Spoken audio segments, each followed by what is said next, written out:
IPL ২০২৫-এ প্রথমবারের মতন দুই ভাইয়ের দ্বৈরথ। প্যান্ডিয়া পরিবারের দুই ভাই হার্দিক প্যান্ডিয়া যে মুম্বাই ইন্ডিয়ান্স এর হয়ে ও ক্রুনাল প্যান্ডিয়া যে বেঙ্গালুরুর হয়ে খেলছে ৭ এপ্রিল তাদের দল মুখোমুখি হয়।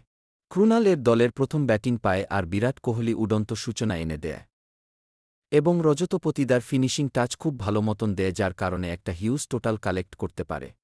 অপরদিকে হার্দিক বল হাতে ৪ ওভার বল করে ৪-৫ রান খরচায় তুলে নেন দুটি উইকেট।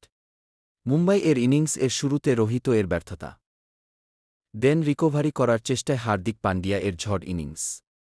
তার ব্যাট থেকে আসে ৪৫ রান যা করতে খরচ করেন মাত্র ১৫ বল।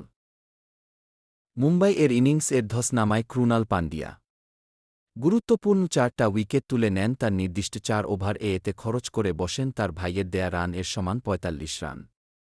দুই ভাইয়ের দ্বৈরথ এ বিজয়ের স্বাদ পায় ক্রুনাল প্যান্ডিয়া। চ্যানেলটি সাবস্ক্রাইব করে পাশে থাকবেন। ধন্যবাদ।